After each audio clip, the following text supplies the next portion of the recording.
about 20, I'm going nowhere. AKA MVP on him. Why would I take you up on this trip? You wasn't with me shooting a gym. Opportunity, my hands I can't slip. Keep it wrapped up, lock with the grip. I just came up out the water I drip. Gotta crawl way before you can swim. Gotta swim way before you can splash. I say before you throw the cat. Has a smile that lights up a television screen from here. Magic's just a great basketball player.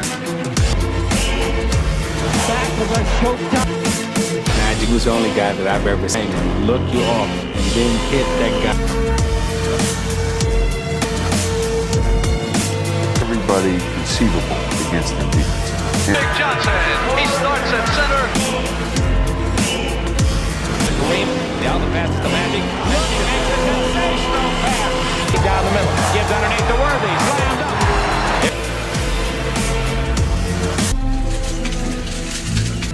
First of all, let me say good after late afternoon. Because of the HIV virus that I have attained, I will have to retire from the Lakers today. I just want to make clear, first of all, that I do not have the AIDS disease, because I know a lot of you want to know that, but HIV virus. I just want to say that I'm going to miss playing, and I will now become a spokesman for the HIV virus, because I want people and young people to realize that they can practice safe sex. And, you know, sometimes you're a little naive about it and you think it could never happen to you.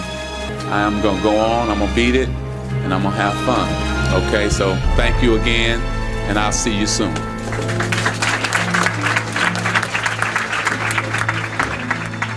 We're all going to take something from that and learn from it. And if we don't, then we really are a troubled society. No, he's not dead, but it's kind of like somewhat of a death of a brother. Probably the toughest day I've had since my father passed away, and I've been very depressed and sort of been out of it. Making a distinction who you are or what you do for a living. And it goes to show you also that athletes are not higher than people think they are. How has this affected your life in 2 weeks? Well, I think that it's definitely changed. It, you know, anytime that something happens like this, you change. But other than that, in terms of, what would I say? Other than, I guess, not playing basketball, and I just have a new challenge. It's changed my challenge in life, and so now it's a challenge of saving lives instead of winning championships. You're winning championships in a different way, and that's trying to let young people know that the safest sex is no sex, and if you're going to have sex, then have responsible sex, which is safety in terms of using a condom. I still go out there and shoot and work out every day like normal, but I'm just not out there competing. But hopefully I'll get back sometime. You're the one telling everybody to stay positive, be upbeat. But yet right now there is no cure for AIDS. Unless something comes up to change, there's realization you're going to be a victim before there is. Aren't you afraid? No, I'm not afraid to die. If I went tomorrow, I've had a good time. I've had a great life. Only thing that will be bad about this situation if I did pass is the fact that I won't get to see my baby grow up or get to be with my wife for a long time. Okay. And that side of it, yeah, it's a dark side, and I hate that side of it. But as far as, me passing away or going, I'm not scared of that. I think that I'm 32 right now. I'm 32 wonderful years. I've done things that people only dream about doing. You reach your goals and your dreams, and I've done that.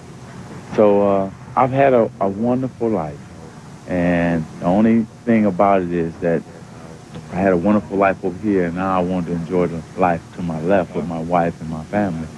And maybe I won't get a chance to do that, but maybe I will too at the same time. That's why I got to press the President Bush on now giving up some of that money in terms of what we're doing other places, and get this research going and get a cure for this. It's not for myself, for other people, because it's like 2 million people infected with this virus, and they don't even know it. So we're going to have to come up with a cure real fast, because if we don't, that means it's going to be like 10 million people in the next 5 or 10 years. Magic Johnson, that is. 3 months ago, he announced his retirement from the NBA after testing positive for the HIV virus. But he was voted by the fans as one of the starting guards for the Western Conference Stars. One of the greatest players of all time, making his 12th All-Star game appearance, Magic Johnson! You'd look for the first 5 minutes. Isaiah and Ming, these two teams on the run. Magic hooking over close money, 16. Best defenders, Rodman against Magic. Magic shows him the hook. And here's Irvin Shine at Michigan State. Magic knowing just when to give it up. He gets Barkley in that half rotation. He knows where you are all the time. Back right people and knowing who to give it to and when. That's a pretty good guy. Get another great pass. And Marley. There it is. There's the three. Magic got his 3-point marks. Most attempts, most made. Johnson for Magic. He's going for the MVP. Michael said, you're not getting it. Yes, oh my! They deliver on key. Maybe you'll see me back, maybe you won't, but I'll remember all these good times this afternoon. I'd like to thank you for sharing this with me. From his first day back in training camp, it was as if the events of the past year had been erased. There was Magic getting ready for another season and a run at another championship. It's like I'm a rookie all over again. You know, and I can't wait. I'm very, very excited. On the court, his return couldn't have gone any better, but it wasn't until he took the forum floor for the first time that he and fans knew Magic was back, and it was for real. I've been lost, and I finally made it home. I followed the yellow brick road, you know. Magic penetrates down the middle. But that road soon turned bumpy. Magic told the press that an NBA player was spreading rumors that he was bisexual. Then a newspaper article quoting an unnamed source said that Piston star Isaiah Thomas was that player. Now, neither player would confirm the report, but neither player would deny it either. I didn't name anybody then. You know I'm not going to do it now. Then on Friday night in an exhibition game against Cleveland, Magic suffered a small cut on his right arm. And over the past few days, it had become very clear to him that all the talk, rumors, and distractions would not go away. Well, his feeling was if it was going to affect the outcome of a ball game, if people were afraid to play against him, he didn't want to change the outcome of a game. He loves the game too much to let something like that affect the game. I mean, I guess you can say he's retiring because he loves the game too much. He doesn't want to change it. I think this situation was one bigger than basketball, and I respect a man's decision. You know, like I said earlier, we were ready for 50 or 60 games or whatever, and now we just have to be ready for 82 games without him. And after looking forward to having Magic back in the lineup, it's really ironic that when the Lakers open the season against the Clippers Friday night at the Sports Arena, it will be just 1 day shy of a year ago when Magic first announced that he was retiring from basketball because he was HIV positive. I think that took a lot of courage from his standpoint, that certainly he loves the game so much that he wouldn't want to disrupt anyone else's comfortable attitude about playing. So I guess he looked at it and said he'd rather be remembered as a guy who enjoyed the game, but not a guy who stirred problems. It's unfortunate that Irvin has basically been drummed out of the league because they were afraid of him. And I think the situation that's been created now is that if another player tests positive for HIV, they're certainly not going to come forward. So now you need to be afraid of what you don't know. Where Magic cut himself during the exhibition game, Magic says that at that point he could see the fear in people's faces when they saw the cut, and he says that was a contributing factor to his retirement, as were the comments from players like Karl Malone. If I get in a collision with a guy, it don't have to be Magic. It can be Joe Smo.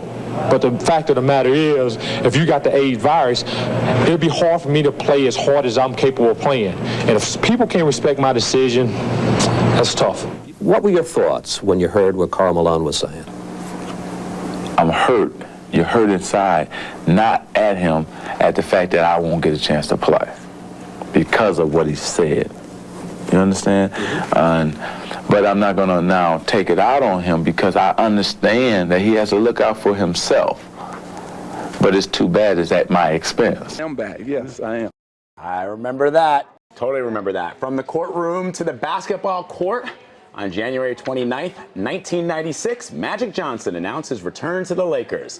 This was 5 years after Magic left the game because he was HIV positive. Now, players like Karl Malone, the mailman, who originally didn't want to play with Magic because of the disease, eventually came around and said they were okay with it. He wasn't supposed to come in until the 5-minute mark, but Magic's coming in right now. Listen to this crowd. They speak for saves it out to Magic Johnson. And Magic gives to Peeler for a three. Got it. Dribbling the ball. Magic's in deep. Banks it in. Never hesitated. The Magic. He put him out of bounds and then just laid it up. That's the Magic Johnson of old. Magic Johnson guarded by Gatley. Magic down in the middle, bubbles it, gets it back, throws it up. Another standing ovation. They could sell the seats. 3 on 3. He's in the air. He feeds it over to Jones. Dunks. They don't care that he hasn't played in the NBA. They know that he plays a year with his former teammates come out to see him and tell him you were better than we. 27 minutes, 19 points, 8 rebounds, 10 assists. Give us your feelings on the whole thing. I guess that's it. I can't even talk. Oh, man. Let me just thank God for just giving me the strength and the courage and everything, and just praise him. I can't tell you how I feel. I feel so great. You know what? It's in your face. You don't have to say it. When I came out onto the floor, it was like I didn't know where I was. I actually, you know, I was out there, but I didn't, you know how I didn't feel the game until I went for a defensive rebound, and Joe Smith hit me from behind, and Cycli caught me in the front, bam, bam, bam, and then I said, uh-oh, I woke up. I'm back. I'm back now. I'm back. Did you ever not start before in your whole basketball life? This is the first time. I think the hardest thing is just learning how to play with these guys, getting the plays. How am I going to fit into this team see, I'm used to dominating the game. Now I'm not going to dominate it. Now I got to understand that, hey, Nick, Van Exel, Peeler, Ceballos, these guys going to dominate. Now I have to pick and choose where I'm going to get mine. What do you have to say to other people who've had to overcome, and other people who are HIV positive, other people who have illnesses and injuries? What do you have to say to them about this? First, I say just pray to God a lot, number one, and he will answer your prayers. Don't stop living. See, don't stop. Enjoy life. No matter what happens, if you pray and God will answer your prayers, just keep living. Everything is all right. Put that smile on your face and continue to live. No matter if you're handicapped, HIV positive, whatever it is, just keep living. You know, and hey, God has answered my prayers. I never thought I would be back here. And here I am. Oh, thank you, Lord. Magic is back.